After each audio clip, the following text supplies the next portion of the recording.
Olá e sejam bem-vindos. Hoje vamos viajar no tempo. Vamos até ao século XVI para descobrir a história fascinante de como a cidade de Tavira se tornou um dos lugares mais ricos e poderosos do seu tempo. Uma autêntica idade de ouro que, como vamos ver, moldou a cidade para sempre. A grande questão que nos vai guiar é esta. Como é que uma cidade, ali na costa do Algarve, se conseguiu transformar numa potência regional e até numa peça importante na economia europeia da altura? É um puzzle interessante e vamos montá-lo juntos. Bem, antes de percebermos o porquê, vamos olhar para o resultado.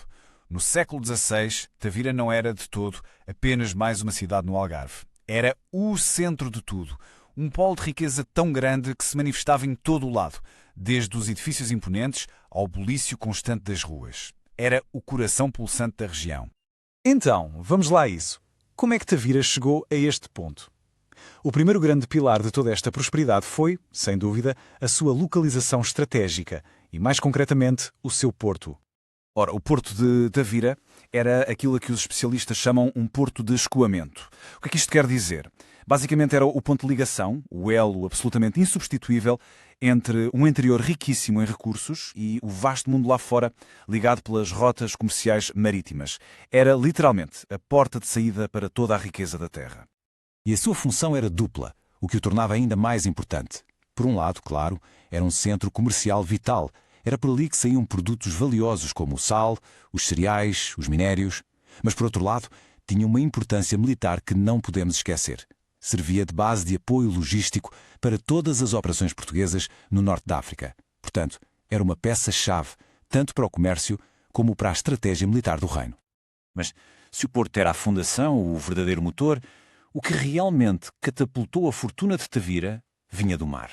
E é aqui que chegamos ao segundo e talvez mais importante pilar de toda esta história, o chamado ouro do mar, a pesca do atum. Esta riqueza toda vinha de uma técnica de pesca incrivelmente especializada, a armação. Atenção, esqueçam a imagem romântica de pequenos barcos de pesca. Não. Isto era uma autêntica obra de engenharia naval. Um sistema gigantesco, caríssimo, de redes fixas, desenhado por uma coisa: capturar atum em escala industrial. E como é que isto funcionava então? De uma forma muito engenhosa. As redes eram ancoradas em locais estratégicos para apanhar o atum de direito. Era assim que se chamava o peixe que migrava do Atlântico na primavera. Os cardumos eram, digamos, encaminhados por um labirinto de redes até uma câmara final. E aí a captura era feita em quantidades massivas. Era uma verdadeira indústria, montada em pleno mar. E aqui a dinâmica de poder é absolutamente fascinante. A exploração do atum era considerada uma pescaria real, ou seja, um monopólio da coroa. Mas a coroa não se metia diretamente no negócio. O que fazia era arrendar os direitos a quem tivesse capital para investir. E quem eram essas pessoas? Poderosos mercadores, muitos deles estrangeiros, italianos, catalães, que operavam o sistema e, claro, ficavam com lucros verdadeiramente colossais. A riqueza era imensa, mas muito concentrada. Ora, uma indústria desta dimensão teve, como se pode imaginar, um impacto social profundo. Para operar estas armações era preciso uma mão de obra gigantesca. Estamos a falar de comunidades inteiras de pescadores e trabalhadores que se instalavam em acampamentos temporários, os arraiais, ali nas ilhas da Ria Formosa. Criou-se quase uma sociedade paralela dedicada ao atum, muitas vezes a viver em condições muito duras, o que contrasta fortemente com a opulência que eles próprios ajudavam a criar. E claro, todo este sucesso económico, toda esta fortuna, não ficou apenas nos livros de contas dos mercadores. Não. Foi transformada em algo visível, algo que podemos ver ainda hoje. Foi, literalmente, esculpida em pedra e banhada a ouro por toda a cidade de Tavira. Esta frase capta na perfeição o espírito daquela época. A riqueza que vinha do comércio e do atum era canalizada para duas coisas: a fé e a demonstração de poder. Cada nova igreja, cada capela, cada detalhe era uma afirmação de fortuna e de devoção. E este é um ponto fundamental. O dinheiro não ficava parado. Era reinvestido na cidade como uma exibição pública de estatuto.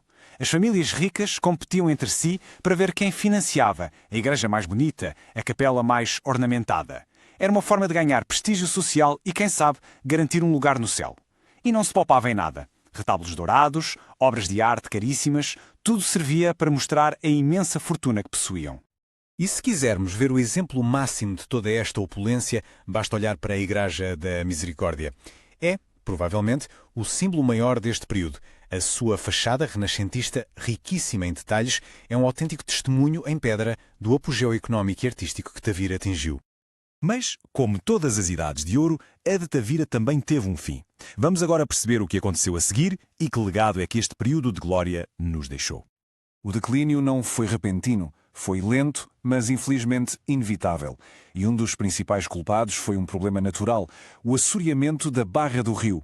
Com o tempo, a entrada do porto foi ficando cheia de areia, tornando a navegação cada vez mais difícil. A base da sua riqueza, o seu porto vital, começou, aos poucos, a desaparecer. No fundo, a história de Tavira deixa-nos com uma pergunta que continua muito atual. A sua ascensão e queda, tão ligadas ao porto e ao ouro do mar, faz-nos pensar: será que a prosperidade construída sobre um ou dois recursos principais pode ser verdadeiramente sustentável a longo prazo? Não deixe de consultar a descrição do vídeo no YouTube para informações complementares e uma análise mais detalhada. A pesquisa e desenvolvimento para esta análise foram de Albino Gracia Monteiro.